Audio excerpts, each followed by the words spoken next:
Chavira, Chapiro, bonjour tout le monde, nous sommes le mercredi 28 février 2024 et vous regardez le journal des Chapios. Et ce charmant monsieur que vous voyez derrière moi est l'imam Majob Majobé qui a été expulsé vers la Tunisie et qui a encore fait parler de lui.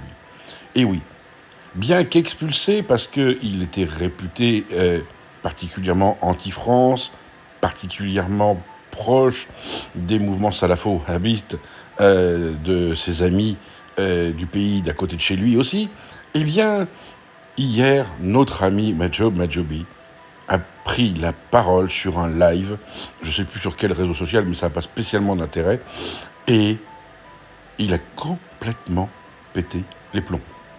C'est-à-dire que là, il a montré la grandeur de son âme, qui est aussi grande qu'un membre viril de janissaire. Je vous rappelle que les janissaires ont été... Donc il n'y a pas grand-chose. Hein. Donc voilà. Alors, il a été très loin, il a été dans l'antisémitisme, mais pur et dur. Hein. C'est pas qu'il a été dans l'antisionisme, non, antisémitisme pur et dur, anti-France.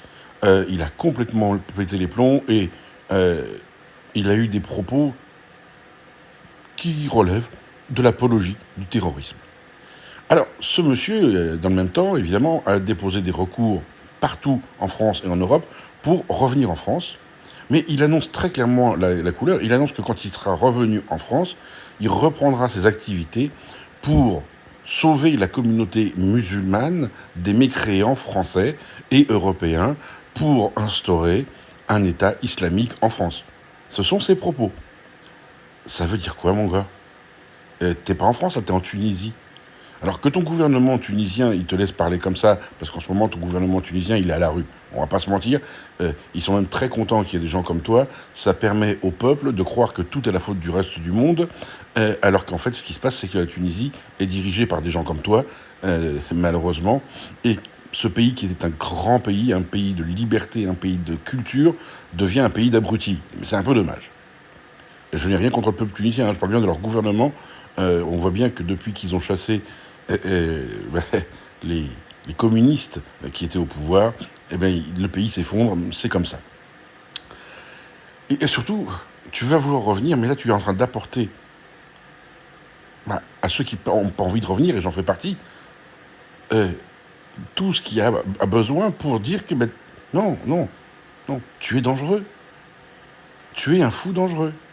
C'est important de le savoir. C'est très important de le savoir. Et en fait, ce qu'on s'aperçoit, c'est que tes prêches, que tu disais « j'ai pas dit ça », tu redis la même chose maintenant que tu es en Tunisie. Et sans filtre. Et j'ai envie de te dire, mon gars, là,